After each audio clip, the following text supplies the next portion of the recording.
নমস্কাৰ। ফাগুনৰ ওপৰত এটি কবিতা লিখিছোঁ। কেনে হৈছে চাবচোন, শুনিব। ফাগুনৰ ৰং ভিন্ন ৰঙী সাজেৰে পছোৱা বতাহীৰ সতে কিনো যাদুৰ মেলা পাতিবলৈ থৰাৰ বুকুলৈ আহিলা ফাগুন। কৰিলা বিপুল আনন্দত আত্মহাৰা পশু পক্ষী আৰু সমস্ত জগতৰ নৰ নাৰী। উঠলা ফাগুন উৰুঙা উৰুঙা মন,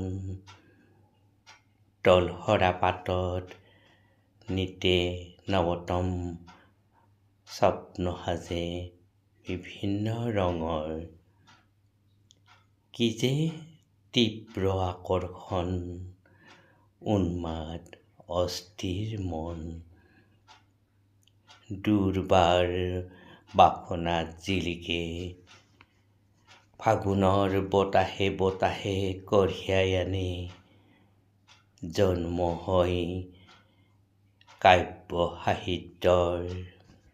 প্ৰকৃতিপ্ৰেমী কবিৰ প্ৰেমৰ কবিতাই স্থান লয়। কি যে মধুৰ আকৰ্ষণ ফাগুনৰ এই আগমনত। ফাগুনৰ ৰং গালে মুখে সানি ৰাঙলী কৰে মন। নাহৰৰো কোমল পাতত সানে সেউজীয়া অপৰূপা ৰং। মদাৰৰ ৰঙা ফুলৰ কি যে আকৰ্ষণ, বলিয়া কৰে শিশু আৰু কিশোৰ কিশোৰীগণক। আঙুলিৰ নখতো জিলিকে ৰঙা মদাৰৰ বোল। শিমলুৰ আকৰ্ষণত হয় পুলকিত মন, আঁতৰি পলাই যায় ঠৰঙা শীত।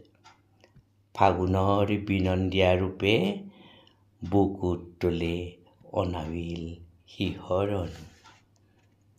পছোৱা বতাহই কৰে বিশুদ্ধ মন, ৰঙতে ৰাঙলী হৈ ফাগু খেলে ভিন্ন ৰঙৰ।